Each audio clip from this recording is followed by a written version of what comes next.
This is a 98 FM podcast. 98 FM Showbiz Show. Talking to the biggest stars. This is the Showbiz Show. It's 98 FM, and I am so honoured to meet Sharon Corr. Sharon, good morning, and thank you for joining us. Good morning. It's good to be here. Your new album, we're all excited about it. Dream of You. Yeah. You're such a busy mom as well. How did you get time to write it in between minding the kids and getting it all produced and all organised? Well, it was kind of, it was the first time in 20 years I was actually home for a couple of years. Was the last couple of years having my children.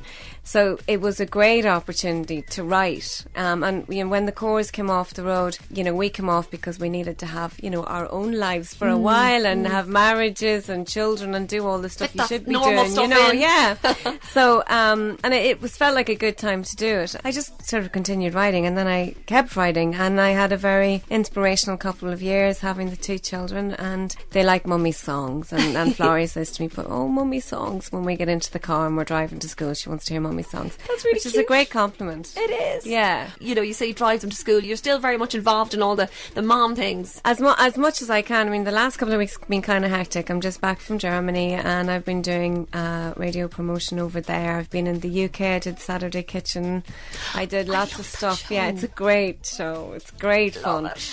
So I mean, I've been very busy, but as soon as I come back home, it's like straight back into the school run and making the big pot of stew. Love and it. That's it. So that's what happened yesterday. It was school run. There was a bit of ballet in the afternoon, and then there was stew made in the evening. So you say Saturday Kitchen as well. You're obviously into the domesticity. You like cooking and that kind of jazz. I love cooking. Can't stand cleaning or ironing. That really sucks. Don't like it at all. Yeah, my husband don't want to do that. I don't iron his shirts. I don't iron. I told my husband long before I married him, I don't do ironing. Don't. And I tell him that I will do ironing if you want to iron my clothes. Funny. Well, at the height of it, over 30 million records worldwide. Was it difficult then? I mean, it's probably you probably still get recognised everywhere. Was it difficult to do the normal things like going in and buying an outfit, or going to the grocery store, or getting stalked or anything like that? I never got stalked, unfortunately, because I was quite looking forward to that. But which is an insane thing to say. Don't stalk me. Nobody just don't do it to me. But I mean, because I've always lived in Ireland, that's not really a problem here. Do you know what I mean? Yeah. So you go to the supermarket, people go, "How's it going?" The new album, you're real excited about it. And do you ask your family about what they think? Obviously, the core group of Corrs. Yeah. Do you ask them for their advice?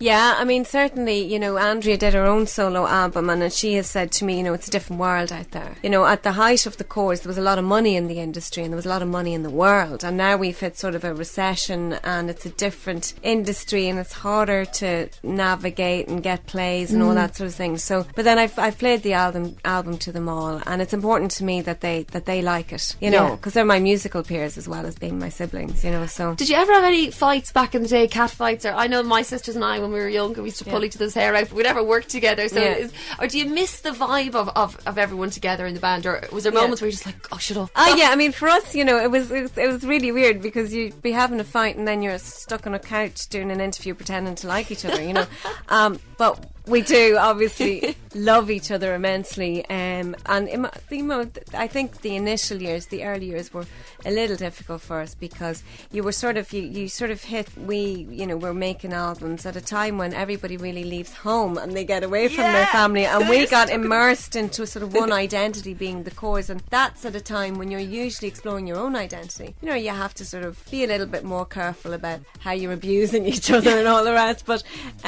you know what? We fight like any normal family, and then we love like any normal family, so we get on very well, and we're a great support to each other, which is brilliant. Do you think, Sharon, there will be a reunion tour someday, or have you thought about this? We've talked about it often, and now is just not the right time, but I think we will do. And Sharon, later on today we can actually all go and meet you, because you're going to be at Celtic Note. Yeah, I'll be at Celtic Note on Nassau Street. I'm performing and signing. So I'm going to probably do 4 or 5 songs, and then I'm going to sign. Deadly. And also Arthur's Day. We're looking forward to that. Yeah, I'm really looking forward to it, actually. There's a great line-up. Paolo Nutini's doing it, Imelda May's doing it. So I'm going to be in Cork on Arthur's Day, and I'm going to do a gig in the Savoy, and then I'm also going to do a secret pub gig as well. I love that. So, I'm really looking forward to that, yeah. Will you let us in a little bit closer to the time and maybe give us a hint? Maybe, if I'm allowed.